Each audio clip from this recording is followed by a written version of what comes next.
اعوذ باللہ من الشیطان الرجیم بسم اللہ الرحمن الرحیم الحمد للہ رب العالمین الرحمن الرحیم مالک یوم الدین ایاک نعبد و ایاک نستعین اہدنا الصراط المستقیم صراط الذین انعمت علیہم غیر المغضوب علیہم ولا الضالین آمین۔ رب اشرح لی صدری ویسر لی امری واحلل عقدۃ من لسانی یفقہوا قولی۔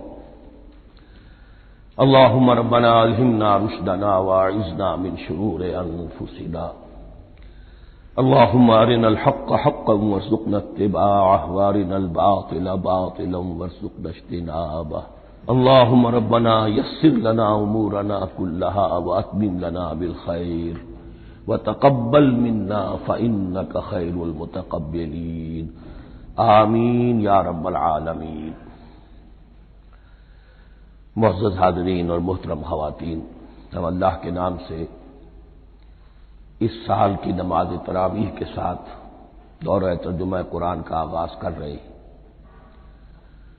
اس سے پہلے میں عرض کر چکا ہوں کہ اب میری عمر بھی کافی ہو چکی ہے، قمری حساب سے 68 برس مکمل ہو چکے ہیں، اور مختلف قسم کے عوارض بھی مجھے لاحق ہیں،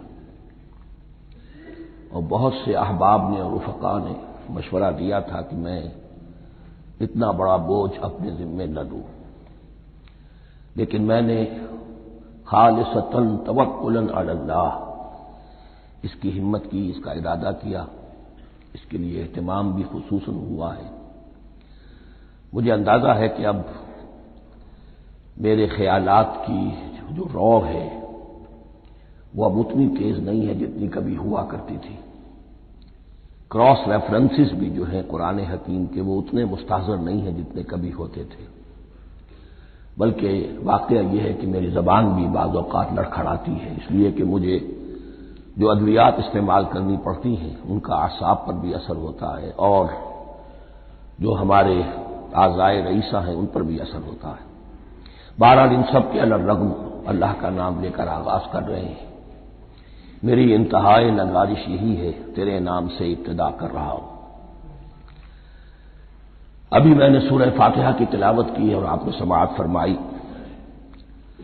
یہ سورہ مبارکہ مصحف کے اعتبار سے تو پہلی سورت ہے ہی، سب کو معلوم ہے، لیکن یہ بھی نوٹ کر لیجئے کہ یہ نزول کے اعتبار سے بھی سب سے پہلی مکمل سورت جو حضور پر نازل ہوئی وہ یہی ہے۔ اس سے قبل متفرق آیات نازل ہوئی، 5 آیتیں سورہ علق کے آغاز میں، کچھ آیتیں سورہ قلم یا سورہ نون کے آغاز میں، کچھ آیتیں سورہ مزمل کی ابتدا کی، کچھ آیتیں سورہ مدثر کے آغاز کی۔ 5ویں وحی تقریباً اس پر اجماع ہے کہ یہ سورۃ الفاتحہ کی ہے، اور یہ مکمل سورت ہے جو حضور پر نازل ہوئی۔ سورۃ الفاتحہ کے معنی ہوئے افتتاحی سورت، فتح یفتح کے معنی ہے کھولنا، مفتاح کنجی کو کہتے ہیں، چابی کو، تو یہ اوپننگ سورہ آف دی قرآن، قرآن حکیم کی افتتاحی سورت۔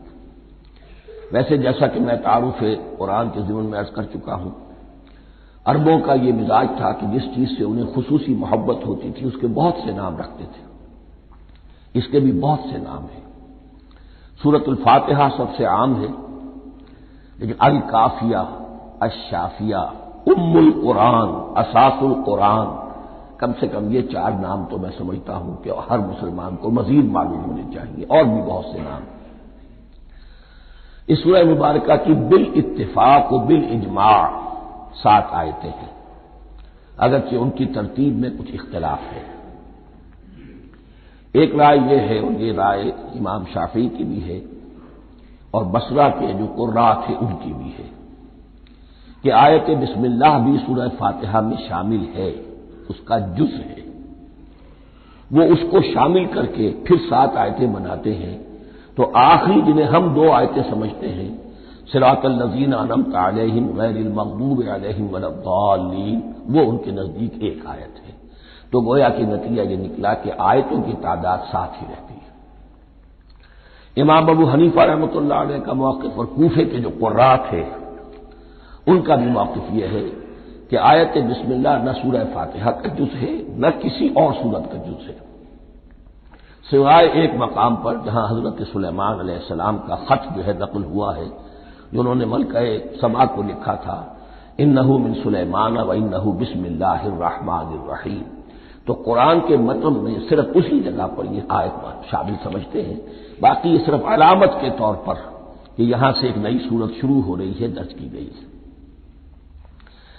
اس سورہ مبارکہ کو الصلاح قرار دیا گیا ایک حدیث میں، اس کا جو اسلوب ہے وہ دعا کا ہے، اور دعا کے ساتھ اس کی جو مناسبت ہے اور پھر اسی کی وجہ سے ہماری نماز کا یہ جزو لا ینفک بنا دیا گیا، بلکہ ایک حدیث جو میں آپ کو سناؤں گا اس میں اسی کو نماز قرار دیا گیا، الصلاح یہی ہے۔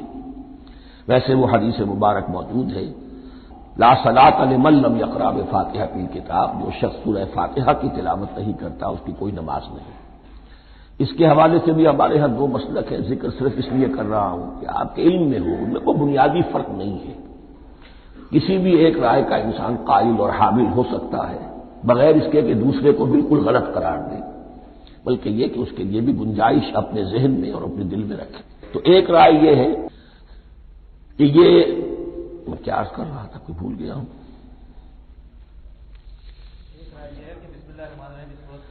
جی، اور دوسری آیت یہ ہے کہ اس کا حصہ نہیں ہے، اسی اعتبار سے یہ کہ یہ سورہ مبارکہ نماز میں پڑھی جانی ضروری ہے، لا صلاۃ لمن لم یقرأ بفاتحۃ الکتاب۔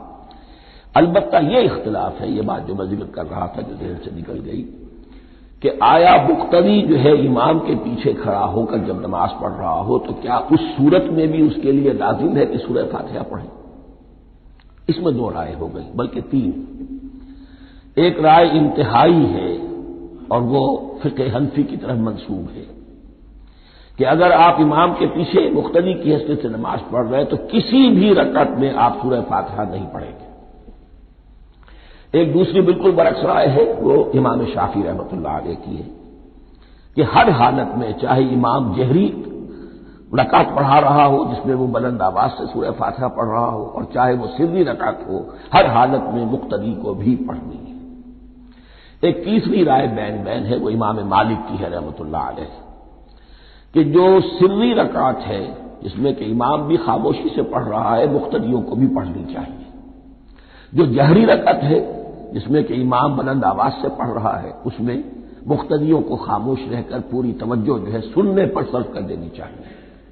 اذا قرئ القرآن فاستمعوا له وانصتوا، جب قرآن پڑھا جا رہا ہو تو پوری توجہ اس کے پڑھنے پر مرکوز کر دو اور خود خاموش رہو۔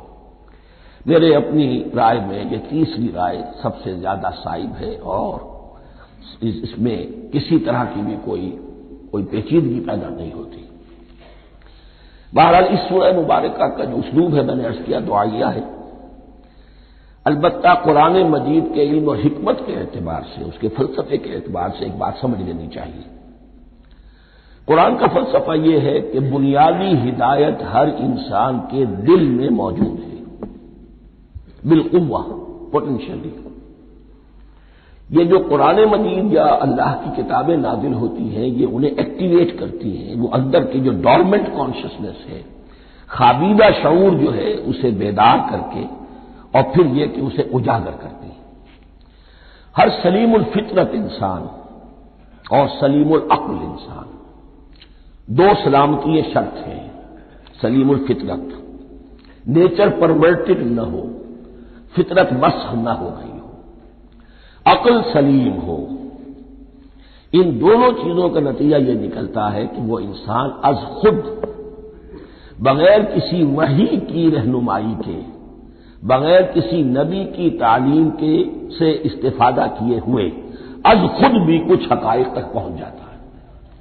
اور وہ حقائق کیا ہے؟ نمبر ایک یہ کہ اس کائنات کا ایک خالق ہے اور وہ ایک ہے، اور وہ تمام صفات کمال سے متصف ہے۔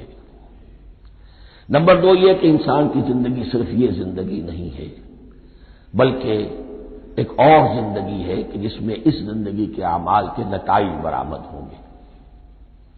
یہ دو باتیں، اس کی زیادہ وضاحت کے ساتھ جو ہے اس کا تذکرہ آئے گا سورہ لقمان میں، جہاں حضرت لقمان کی شخصیت کا تذکرہ ہے۔ لیکن یہاں صرف یہ بات سمجھ لیجئے کہ قرآن کا فلسفہ یہ ہے کہ ہر انسان میں، ہر فرد نوع بشر میں جو اپنی ولادت کے وقت مسلم ہوتا ہے، حضور کی حدیث ہے کل مولود یولد علی الفطرہ ابواہ یحودانہ او ینصرانہ او یمجسانہ، ہر بچہ نوع انسانی کا فطرت اسلام پر پیدا ہوتا ہے، وہ فطرت کے اندر وہ ہدایت مدیت ہے۔ اب اگر وہ فطرت بس نہیں ہوئی اور عقل جو ہے وہ صحیح رخ پر کام کر رہی ہے تو ان دو حقائق تک وہ انسان خود پہنچ جائے گا۔ لیکن ان دونوں حقائق تک پہنچنے کے بعد اب وہ دست بستہ دعا کرے گا کہ اے رب اب مزید ہدایت تو مجھے عطا فرما۔ ایک تو یہ کہ میں کیا کروں کیا نہ کروں، میری عقل اس میں ٹھوکر کھا سکتی ہے، میں کسی اچھی چیز کو بری سمجھ سکتا ہوں، کسی بری کو اچھی سمجھ سکتا ہوں، تو مجھے صحیح راستہ، صحیح راہ ہدایت پر چلا۔ یہ دعا ہے جو انسان کرتا ہے جبکہ وہ ایمان باللہ اور ایمان بالآخرہ تک خود پہنچ چکا ہوتا ہے اور یہ سمجھتا ہے کہ صحیح زندگی کا رخ یہی ہے کہ جس رب کو میں نے پہچانا ہے کہ وہ اس کائنات کا خالق ہے اور مالک ہے اور رب ہے، میں اس کی بندگی کروں، اس کی اطاعت کروں، اس کا حکم مانوں، اس کے راستے پر چلوں۔ لیکن وہ راستہ کون سا ہے؟ اس کے لیے پھر دست بدعا ہوتا ہے کہ پروردگار تو میری رہنمائی فرما۔ یہ مقام ہے کہ جہاں آپ سمجھ لیجئے اپنے آپ کو بھی آج اس جگہ پر تصور کرتے ہوئے پھر اس سورہ مبارکہ کو پڑھیے کہ آپ اس مقام پر اللہ کے فضل و کرم سے پہنچ چکے ہیں کہ اللہ کو آپ نے پہچان لیا اور اس کی توحید کو جان لیا، اس کی جملہ صفات کمال سے آپ واقف ہو گئے، آپ یہ بھی جان گئے کہ بڑھ کر اس کے حضور میں حاضر ہونا ہے اور وہ حساب کتاب لے گا۔ پھر آپ نے یہ عہد بھی کر لیا کہ اب زندگی گزارنی ہے اس رب کی بندگی میں، اسی کی فرما برداری میں۔ اب یہاں کھڑے ہو کر آپ پوچھتے ہیں کہ اللہ مجھے وہ تفصیلی ہدایت عطا فرما، ایسا نہ ہو کہ کبھی میں کسی راستے پر چلتا ہوا کسی پگڈنڈی پر مڑ جاؤں اور وہ تھوڑی سی جو ڈیویشن ہو میرے راستے کی وہ میری عاقبت کو برباد کر دے۔ یک لحظہ غافل گشتب و صد سال راہم دور شد، اس لیے کہ ہوتا یہی ہے صیدھے راستے سے ذرا سی کوئی پگڈنڈی جو ہے تھوڑے سے اینگل پر نکلی ہے، لیکن جب چلتے جائیں گے آپ تو جتنے آگے بڑھیں گے اس پر اس راہ صراط مستقیم سے آپ اتنے ہی زیادہ دور ہوتے چلے جائیں گے۔ یہ ہے قرآن مجید کی حکمت اور فلسفے کے اعتبار سے اس سورہ مبارکہ کا مقام۔ اب آئیے ہم بسم اللہ کرتے ہیں۔ بسم اللہ الرحمن الرحیم، شروع کرتا ہوں میں اللہ کے نام سے جو رحمان اور رحیم ہے۔ اس پر کچھ گفتگو ہو چکی ہے تعارف قرآن کے ضمن میں کہ رحمان اور رحیم دو نام ہیں کہ جو رحمت کے مادے سے نکلتے ہیں۔ رحمان میں اللہ تعالی کی رحمت کا جوش، ہیجانی کیفیت، طوفانی کیفیت، اور رحیم میں اللہ تعالی کی رحمت کا دوام اور تسلسل۔ یہ دونوں کیفیات اللہ کی رحمت میں بیک وقت موجود ہیں جس کا ہم تصور نہیں کر سکتے۔ ہم سمندر کو دیکھتے ہیں متلاطم سمندر ہے، اس میں ہیجان ہے، طوفان ہے۔ دریا کو دیکھتے ہیں کہ وہ سکون کے ساتھ چل رہا ہے، خاموشی سے چل رہا ہے، بہہ رہا ہے، بس تسلسل کے ساتھ بہہ رہا ہے۔ ہم ان دونوں کیفیات کو علیحدہ علیحدہ دیکھتے ہیں تو ہمارا ذہن ان دونوں کو بیک وقت اس کا تصور نہیں کر سکتا، تخیل ممکن نہیں۔ لیکن اللہ کی رحمت کی یہ دونوں شانیں مستقلاً ہر وقت موجود ہیں بیک وقت، اسی لیے ان دونوں کے درمیان کہیں حرف عطف نہیں آئے گا۔ بسم اللہ الرحمن الرحیم، الحمد للہ رب العالمین، کل حمد، اور حمد کو ذہن میں رکھ لیجئے، حمد مساوی ہے تعریف جمع شکر۔ عام طور پر ترجموں میں ایک لفظ لایا جاتا ہے کل تعریف اللہ کے لیے، یہ کافی نہیں ہے۔ تعریف آپ کسی شے کی کر سکتے ہیں جس میں کوئی حسن ہے، خوبی ہے، کسی بھی اعتبار سے، ہاں آپ کو اس کے حسن و خوبی سے کوئی فائدہ حاصل نہیں ہو رہا۔ ایک پھول ہے، بہت خوبصورت ہے، بس ٹھیک ہے، خوبصورت ہے، آپ نے کہا تعریف کر دی۔ شکر کرتے ہیں آپ اس شے کا جس سے آپ کو کوئی فائدہ پہنچا ہو، استفادہ ہوا ہو، آپ کی کوئی ضرورت پوری ہوئی ہو، آپ کی کوئی مشکل رفع ہوئی ہو۔ اور آپ دیکھیں گے کہ حمد میں یہ شکر کا پہلو غالب ہے۔ جتنی بھی دعائیں ہیں حضور سے منقول، شکر کے مقام پر وہاں حمد آتا ہے۔ بھوک لگی ہوئی تھی، کھانا کھایا، الحمدللہ الذی اطعمنی وسقانی۔ اب یہاں دیکھیے ترجمہ تعریف نہیں، شکر ہے اس اللہ کا جس نے مجھے کھلایا اور پلایا۔ آپ بیت الخلاء سے باہر آئے، نجاستیں آپ سے دور ہو گئی، طبیعت میں انشراح ہوا، الحمدللہ الذی اذھب عنی الاذی وعافانی۔ وہ شکر ہے اس اللہ کا جس نے اذیت بخش چیزیں مجھ سے دور کر دی اور مجھے عافیت بخشی۔ تو یہ الحمدللہ رب العالمین اللہ تعالیٰ کا حسن و کمال اور حسن و جمال اپنی جگہ بھی اس انتہا کا ہے کہ جتنی تعریف اس کا حق ہے ہم کر ہی نہیں سکتے، لیکن اس کے احسانات اور انعامات ہم پر اتنے ہیں کہ ہم ان کو بھی گن نہیں سکتے۔ لہذا ایک ہی احساء ہم نے کر دیا الف لام کے ساتھ، الحمدللہ رب العالمین۔ تمام تعریفیں اور کل شکر اللہ کے لیے ہیں کہ جو تمام جہانوں کا پروردگار ہے، رب ہے، مالک ہے۔ رب میں ایک مفہوم ہوتا ہے ربوبیت کا، اور اس میں مفہوم شامل ہوتا ہے تربیت کا، ربیانی صغیرہ۔ تو مالک ہونا اور تربیت دینا، آپ جس شے کے مالک ہوں گے آپ چاہیں گے اس میں بڑھوتری ہو، اس میں اضافہ ہو، وہ نشو و نما پائے۔ تو یہ دونوں چیزیں آپس میں ایک دوسرے کا جڑی ہوئی ہیں، پروردگار بھی اور مالک بھی۔ عام طور پر عربی میں رب کا لفظ مالک کے لیے آتا ہے، رب البیت، رب الدار، رب المال۔ تو مالک وہاں پر ظاہر بات ہے کہ اس سے مراد کیا ہے، مال والا، گھر والا، گھر کا مالک۔ تو کل شکر اور کل تعریف اس اللہ کے لیے ہے جو تمام جہانوں کا مالک بھی ہے اور پروردگار بھی ہے۔ الرحمن الرحیم، رحمان ہے اور رحیم ہے۔ اب دوبارہ اس کی میں وضاحت نہیں کروں گا۔ مالک یوم الدین، یوم دین کا مختار مطلق ہے۔ دین عربی زبان میں کہتے ہیں بدلے کو، دناہم کما دانو، کما تدینو تو دانو، یہ کہاوت ہے۔ جیسے اردو میں ہم کہتے ہیں جیسا کرو گے ویسا بھرو گے، کما تدینو تو دانو، تو یہ ہے بدلہ۔ اس کا بنیادی مفہوم جو ہے وہ بدلہ ہے۔ تو بدلے کا ایک دن ہے جس دن فیصلہ ہوگا کہ کون کیا کما کر لایا ہے، اسے کیا بدلہ ملنا چاہیے۔ آیا اس کا برائیوں کا پلڑا بھاری ہے کہ اسے سزا ملنی چاہیے، یا اس کی حسنات اور نیکیوں کا پلڑا بھاری ہے کہ اسے جزا ملنی چاہیے، اس کا انعام اور اکرام کے ساتھ معاملہ کیا جانا چاہیے۔ وہ ایک دن ہے، اسے ہم یوم القیامہ کہتے ہیں۔ اور لیکن اصل بات جو یہاں کہی گئی، یعنی ایک جملے میں تین باتوں کا اعتراف ہو رہا ہے۔ بعث بعد الموت، ایک دن آئے گا کہ ہم مرنے کے بعد تمام انسان اٹھا لیے جائیں گے، پھر حساب و کتاب، پھر اللہ کے ہاں حاضری ہوگی اور حساب کتاب ہوگا۔ اور تیسرے یہ کہ اس حساب کتاب کے دن کا مختار مطلق اللہ ہے، یعنی کسی اور کو اپنے ذہن میں سہارا بنا کر آپ زندگی گزاریں کہ وہ مجھے چھڑا لے گا، یا وہ ہستی جو ہے اتنی زوردار ہے کہ وہ مجھے بچا لے گی، اس سے اپنے دل کو، اپنے ذہن کو بالکل پاک کر لیجیے۔ مالک یوم الدین، ایک دوسری جگہ پر قرآن میں آیا ہے، اس روز کوئی پکارنے والا پکارے گا، لمن الملک اليوم للہ الواحد القہار، آج کے دن کس کا اختیار مطلق ہے؟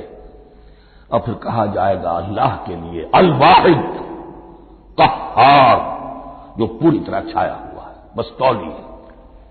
تو مالک یوم الدین، جو جزا و سزا کے دن کا مالک ہے۔ اب یہاں سے کلام ایک رخ بدل رہا ہے۔ ابھی تک تو یہ غائبانہ انداز میں کلام ہو رہا ہے، اللہ سے خطاب نہیں آیا اس میں ابھی۔ الحمدللہ رب العالمین الرحمن الرحیم مالک یوم الدین۔ اب خطاب ایاک نعبد و ایاک نستعین، ہم صرف تیری ہی بندگی کرتے ہیں اور کریں گے، اور ہم صرف تجھ ہی سے مدد مانگتے ہیں اور مانگیں گے۔ یہ ترجمہ میں کیوں کر رہا ہوں کہ یہ فعل مضارع ہے۔ عربی زبان میں فعل مضارع حال اور مستقبل دونوں کو کور کرتا ہے۔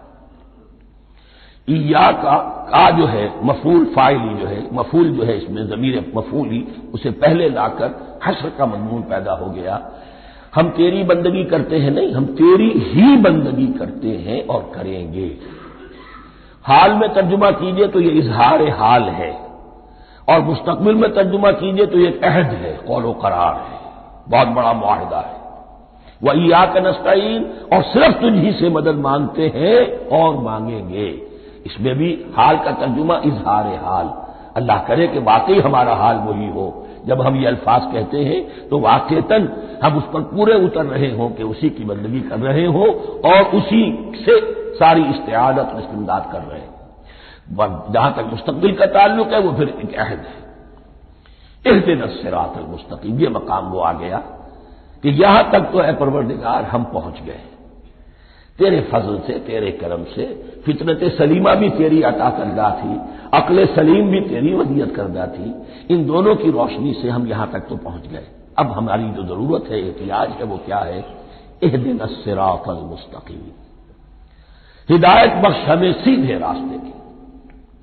یہاں دو باتیں سمجھ لیجئے، انفرادی سطح پر انسان کے لیے نہ معلوم کتنے مرحلے آتے ہیں ہر روز کہ جس میں وہ ایک ٹھٹک کر کھڑا ہو جاتا ہے، یہ کروں یا یہ کروں، دو آلٹرنیٹو سامنے آ رہے ہیں، فیصلہ کرنا مشکل ہو رہا ہے، قدم قدم پر ہدایت کی ضرورت ہے۔ اور اجتماعی طور پر نوع انسانی تین بڑے بڑے تمدنی مسائل میں واقعہ یہ ہے کہ تسلیم کر لیا جانا چاہیے کہ عقل انسانی اس کو راستہ نہیں دکھا سکتی۔ عام معاشرتی سطح پر مرد اور عورت کے درمیان حقوق اور اختیارات کا کیا توازن ہو، ناممکن ہے، انسان طے نہیں کر سکتا۔ انسان یا مرد ہے یا عورت ہے، عورت سوچے گی اپنے لحاظ، اپنے جذبات کا، اپنے خیالات کا لحاظ رکھے گی، مرد کے جذبات و احساسات کا اس کا کوئی تصور ہی ممکن نہیں۔ مرد سوچے گا اسے اپنے احساسات معلوم ہے، لیکن یہ کہ عورت کے احساسات سے وہ نابلد ہے، ان کو محسوس کر ہی نہیں سکتا، لا محالہ وہ اپنے بارے میں وہ جو بھی نظام بنائے گا اس میں وہ اپنی بالادستی رکھے گا۔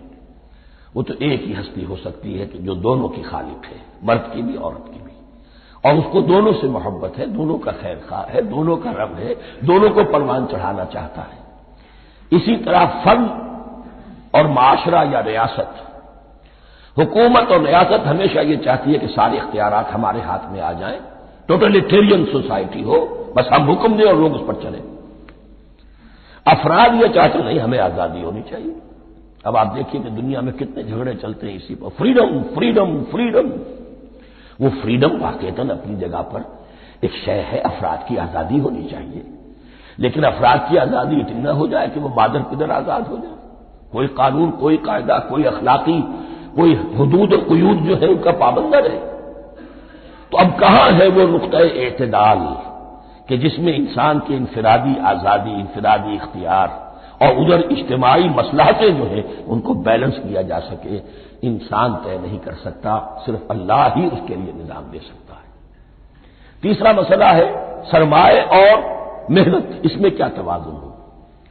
سرمایہ اور محنت دونوں مل کر کچھ بنا رہے ہیں، کچھ پروڈیوس کر رہے ہیں۔ اب اس میں نفع جو ہوا ہے اس میں سرمایہ کا کتنا حصہ ہونا چاہیے اور لیبر کا کتنا ہونا چاہیے، کون طے کر سکتا ہے؟ اس کے لیے بھی کہ ایسا نہ ہو کہ سرمایہ داری جو ہے آکاش بیل بن کر پورے معاشرے پر چھا جائے اور غریب بیچارہ، مزدور بیچارہ، کاشتکار بیچارہ وہ گویا کہ چکی کے دو پارٹوں میں پس کر رہ جائے، اس کی کوئی حیثیت نہ رہ جائے۔ لیکن یہ کہ دوسری طرف اگر یہ کہ مزدور کا جو حق ہے اس سے زیادہ اس کو دے دیا جائے تو سرمایہ جو ہے وہ سکڑ جائے گا، شائی ہو جائے گا، وہ پھر میدان میں نہیں آئے گا۔ کیا کیا جائے؟ کون سا نقطہ عدل و اعتدال ہے؟ یہ تین مسائل ایسے ہیں، اہدنا الصراط المستقیم۔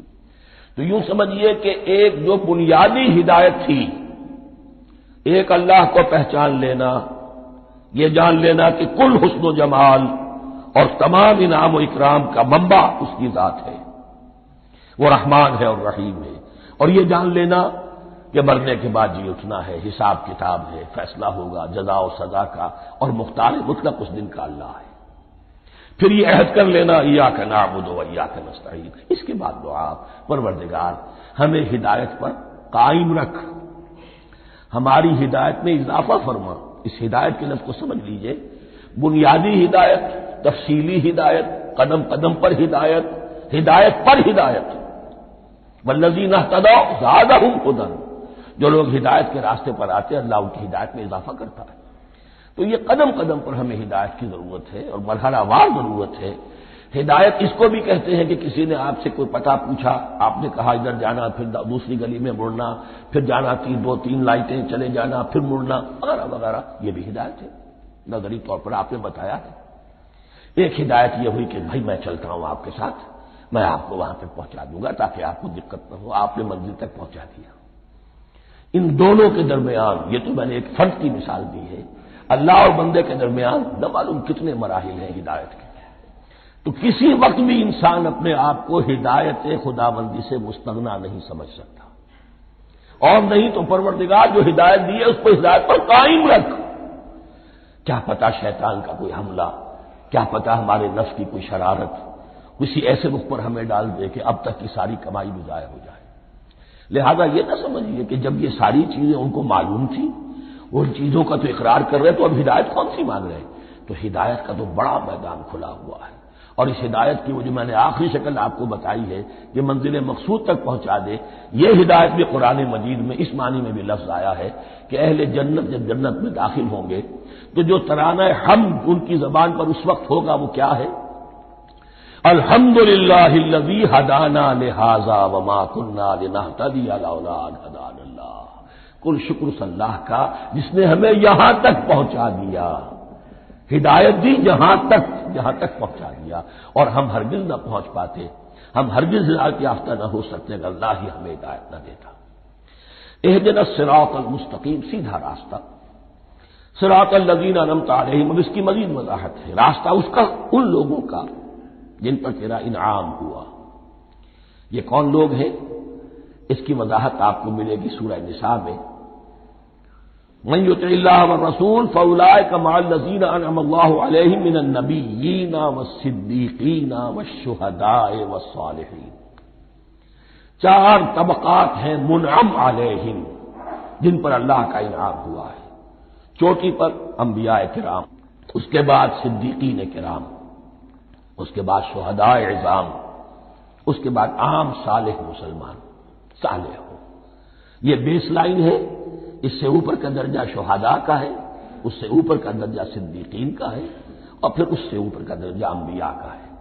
انبیاء میں سے پھر وہ بھی ہوتے ہیں کہ جو اولو العزم میں من الرسل ہیں، لیکن یہ چار طبقات ہیں، ان کے راستے پر ہمیں چلا۔ غیر المغضوب علیہم ولا الضالین، جو مغضوب علیہم نہیں ہوئے، جن پر تیرا غضب نہیں ہوا، اور غضب ہوتا ہے ان پر کہ جو ہدایت کے واضح ہونے کے بعد ہدایت کو ترک کر دیں، وہ ہے مغضوب علیہم۔ جنہیں ہدایت مل گئی ہو، ہدایت کو پہچان لیا ہو، پھر اپنی شرارت نفس کی وجہ سے، اپنی نفسانیت کی وجہ سے، اپنے تکبر کی وجہ سے، اپنے حسد کی وجہ سے وہ اس حق کو رد کر دے، اس کو ترک کر دے، ان پر اللہ کا غضب آتا ہے۔ اور اس میں اس کی بہت بڑی مثال تاریخ کے اعتبار سے یہودی ہے۔ اللہ نے انہیں ہدایت دی، کتابیں عطا کی، تورات، انجیل، زبور، سینکڑوں نبی ان میں مبعوث کیے، 1400 برس تک نبوت کا تار ٹوٹا ہی نہیں، مسلسل۔ ابتدا میں بھی 2 نبی، موسیٰ اور ہارون، اور اختتام پر بھی 2 نبی، عیسیٰ اور یحییٰ علیہ الصلاۃ والسلام، اور ان کے مابین کوئی لمحہ نہیں آیا ہے تاریخ بنی اسرائیل میں جبکہ کوئی نہ کوئی نبی موجود نہ ہو۔ لیکن انہوں نے اپنی شرارت نفس کی وجہ سے ہدایت تورات سے بھی منہ موڑا، اور پھر سب سے بڑی بات یہ کہ ہدایت محمدی سے، ہدایت قرآنی سے بھی صلی اللہ علیہ وسلم منہ موڑا، وہ ہے مغضوب علیہم ولا الضالین، اور نہ ہی گمراہ ہوئے۔ یہ لفظ جو آتا ہے عربی زبان میں گمراہ کا بھی ہے اور تلاش حق میں بھٹکنے والے کا بھی ہے۔ ایک وہ شخص ہے جس پر حق ابھی واضح نہیں ہوا، وہ تلاش میں ہے، اس کے لیے بھی ضال کا لفظ آئے گا۔ اسی طرح کوئی شخص کسی کے عشق اور محبت میں ایسا ہو جائے، دیوانہ ہو جائے، اس کو بھی ضال کہتے ہیں، یعنی اس کے اوپر جذبات کا اتنا غلبہ ہو گیا ہے کسی کی محبت اور عشق کی بنا پر۔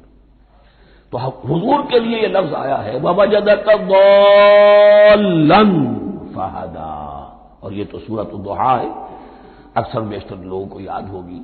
تو یہ جو دوال کا لفظ ہے اس میں سمجھ لیجئے ضروری نہیں ہے کہ وہ گمراہ ہو، بلکہ وہ بھی کہ جو ابھی راہ ہدایت کی طلب میں اس کے حصول کے لیے اس کی تلاش میں کوشاں ہیں، اور وہ بھی کہ جو کسی مغالطے کی وجہ سے حق سے منحرف ہو جائے۔ یہ بھی جان لیجئے کہ ایک ہے بدنیتی، تکبر، حسد، حق کو جان کر پہچان کر رد کر دینا یا چھوڑ دینا یا ترک کر دینا، ایک ہے کسی غلطی میں کسی جذبات کے اندر آ کر کسی غلم کے اندر مبتلا ہو کر اور حق سے منحرف ہو جانا۔ اس کی جو سب سے بڑی مثال ہے وہ نصارہ ہے، عیسائی ہے۔ حضرت مسیح کو انہوں نے مانا لیکن غلم کیا، یہ لفظ آئے گا آگے، لا تغلوا فی دینکم، اپنے دین میں غلم نہ کرو۔ جیسے ہمارے ہاں بھی بعض لوگ ہیں جو حضور صلی اللہ علیہ وسلم کی تعریف میں، حضور صلی اللہ علیہ وسلم کے ساتھ اپنی محبت کے اظہار میں غلو کر جاتے ہیں۔ یہ انتہا درجے کو ہو گیا تھا حضرت مسیح علیہ السلام کے ماننے والوں میں، اور اس کی بنا پر انہوں نے تثلیث کا عقیدہ ایجاد کر لیا اور حضرت مسیح علیہ السلام کو اللہ کا بیٹا بنا دیا۔ تو اس کی سب سے بڑی مثال ضالین کی اس اعتبار سے کہ ہدایت پانے کے بعد کسی بدنیتی سے نہیں بلکہ کسی اچھے جذبے میں غلو کی وجہ سے رسول سے محبت کرنا تو اچھا جذبہ ہے، لیکن یہ محبت بھی ایک حد میں رہنی چاہیے۔ غلو کرے گی تو ظاہر بات ہے کہ اس کے بعد وہ گمراہی کی طرف لے جائے گی۔ یہ ہے اس سورہ مبارکہ کا ترجمہ، اور اس کے بعد آخر میں آمین کہنا یہ مسنون بھی ہے، کہنا چاہیے۔ البتہ اختلاف یہاں بھی صرف اتنا ہے کہ نماز میں جب آپ امام کے ساتھ ہیں، وہ اگر جہری قرات کر رہا ہے تو آیا اس کے بعد آپ کو بھی بالجہر کہنا ہے آمین یا نہیں کہنا، یہ اختلاف ہے، ان میں کوئی فرق واقع نہیں ہوتا۔ یہ چیز متفق علیہ کہ کہنا ہے آمین، بلکہ یہ آمین تو یہودیوں میں ہے، یہ آمین جو ہے یہ عیسائیوں میں بھی ہے۔ ان کی بھی جو پریئر لارڈس پریئر ہے اس کے بعد آمین، وہ آمین کہتے ہیں، وہ فرق وہ لفظ ایک ہی ہے۔ اس لیے کہ عبرانی زبان اور عربی زبان، یا تو ہم یہ کہہ سکتے ہیں کہ دونوں بہنیں ہیں، کوئی ایک مشترک زبان تھی ان کی ماں جس کی یہ دو بیٹیاں ہیں، اور یا یہ کہنا پڑے گا کہ عربی زبان کی ماں جو ہے وہ عبرانی زبان ہے۔ بہرحال بڑا قریبی رشتہ عربی کا اور عبرانی کا ہے، اس اعتبار سے وہ آمین۔ اب آپ کو معلوم ہے ہم السلام علیکم وہ کہتے ہیں، وہ سلام کہتے ہیں، فرق کیا ہے؟ وہ تو تلفظ کا فرق ہے۔ اسی طریقے سے اور بہت سے الفاظ ہیں، میں بعد میں بتا۔ اب میں اس سورہ مبارکہ کے بارے میں خاص حدیث آپ کو سنانا چاہتا ہوں، اور اسی سے در حقیقت جو امام ابو حنیفہ کا موقف ہے رحمۃ اللہ علیہ، اس کی حقانیت مزید مبرہن ہو جائے گی۔ یعنی کیا کہ آیت بسم اللہ سورہ فاتحہ کا جز نہیں ہے، سورہ فاتحہ الحمدللہ رب العالمین سے شروع ہوتی ہے۔ وہ میں آپ کو بتانا بھول گیا کہ جن کے نزدیک سورت کا جز ہے وہ پھر جہری قرات میں بسم اللہ الرحمن بھی بلند آواز سے کہیں گے، اور جن کے نزدیک سورہ فاتحہ کا جز نہیں ہے وہ نہیں کہیں گے، وہ الحمدللہ رب العالمین سے قرات کریں گے۔ تو کوئی فرق نہیں ہے بنیادی۔ یہ حدیث جو ہے یہ مسلم شریف میں ہے اور حدیث قدسی ہے۔ اس کے راوی حضرت ابو ہریرہ ہے رضی اللہ تعالی عنہ، اور اس حدیث نے اس سورت کے مضامین کا نہایت عمدہ تجزیہ کر دیا ہے۔ حدیث کے الفاظ سن لیجئے، قسمت الصلاۃ بینی و بین عبدی نصفین۔ اللہ تعالیٰ فرما رہے ہیں، حدیث قدسی ہے، میں نے نماز کو، صلاۃ کو اپنے اور اپنے بندے کے درمیان آدھا آدھا تقسیم کر لیا۔ فنصفھا لی ونصفھا لعبدی، اس کا نصف جو ہے وہ میرے لیے ہے اور نصف جو ہے وہ میرے بندے کے لیے ہے۔ ولعبدی ما سأل، اور جو میرے بندے نے مانگا میں اسے دوں گا، میرا وعدہ ہے یا میں نے اسے دیا۔ اس کے بعد اس کی تفصیل آتی ہے، اذا قال العبد، جب بندہ کہتا ہے الحمدللہ رب العالمین، قال اللہ حمدنی عبدی، جب بندہ کہتا ہے الحمدللہ رب العالمین، اللہ فرماتا ہے میرے بندے نے میری حمد کی۔ وَإِذَا قَالَ الرَّحْمَٰنُ الرَّحِيمُ قَالَ اللَّهُ اثْنَىٰ عَلَيَّ عَبْدِي، جب بندہ کہتا ہے الرحمن الرحیم، اللہ فرماتا ہے میرے بندے نے میری ثنا کی۔ وَإِذَا قَالَ مَالِكِ يَوْمِ الدِّينِ قَالَ اللَّهُ تَعَالَىٰ مَجَّدَنِي عَبْدِي، میرے بندے نے میری تمجید بیان کی، میری بزرگی بیان کی۔ اب یہ تین آیتیں ہو گئیں، تینوں میں اللہ کی حمد ہے، ثنا ہے، تمجید ہے۔ یہ تین آیتیں خالص اللہ کے لیے ہو گئی۔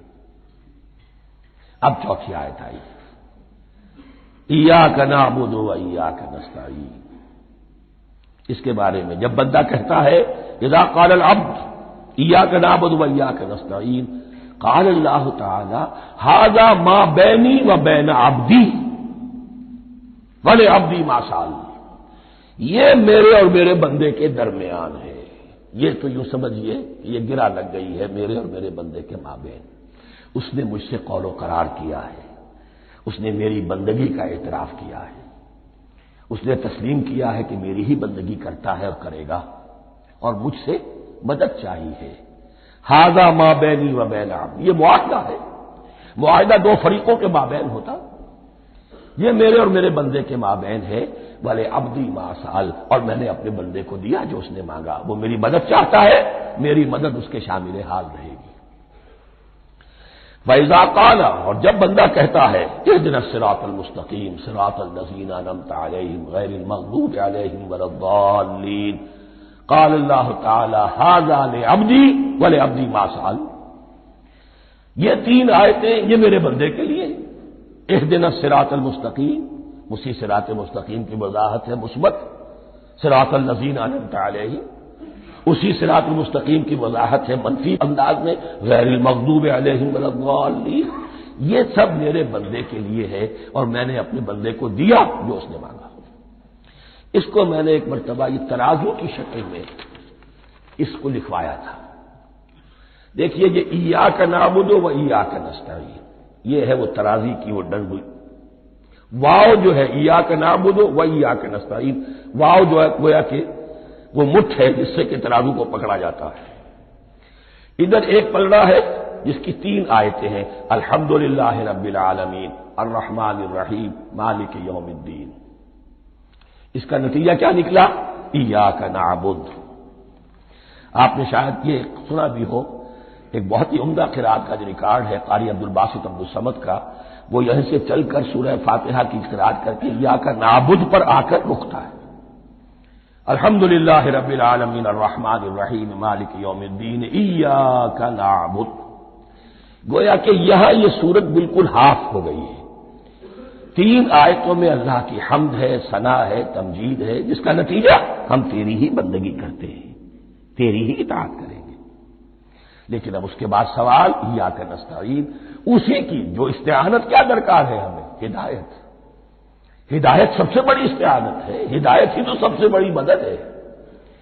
اهدنا الصراط المستقیم صراط الذین انعمت علیہم غیر المغضوب علیہم ولا الضالین، یہ ایاک نستعین کے حکم کے ساتھ یہ تین آیتیں آ گئیں، اهدنا الصراط المستقیم صراط الذین انعمت علیہم غیر المغضوب علیہم ولا الضالین، قسمت الصلاۃ بینی و بین عبدی نصفین فنصفها لی ونصفها لعبدی ولعبدی ما سأل۔ اللہ تعالیٰ اس سورہ فاتحہ کا جو اصل مفہوم ہے وہ بھی ہمارے ذہنوں پر، ہمارے شعور کی سطح پر اسے اجاگر کیے رکھے، ہمیں توفیق دے کہ جب بھی پڑھیں، جب بھی سنیں تو وہ کیفیت اگر ہو جائے، اس لیے کہ ایک حدیث ہے کہ الصلاۃ معراج المومنین، نماز تو اہل ایمان کے حق میں معراج کے درجے میں ہے۔ اس حوالے سے ہم یہ سمجھ سکتے ہیں کہ کوئی وقت ایسا آ سکتا ہے کہ انسان کو واقعتاً، روح انسانی واقعتاً اللہ کے یہ جواب سنے، انہونی بات نہیں ہے۔ ہوتا ہے خطاب آخر، اٹھتا ہے حجاب آخر، کرتے ہیں خطاب آخر، یہ تو ہوتا ہے۔ مخاطبہ الہی ہے، تو میں نے عرض کیا کہ ثابت ہے، مخاطبہ، محادث اور تحدیث اللہ بندوں سے کلام کرتا ہے۔ بارک اللہ لی و لکم فی القرآن العظیم ونفعنی و ایاکم بالآیات والذکر الحکیم۔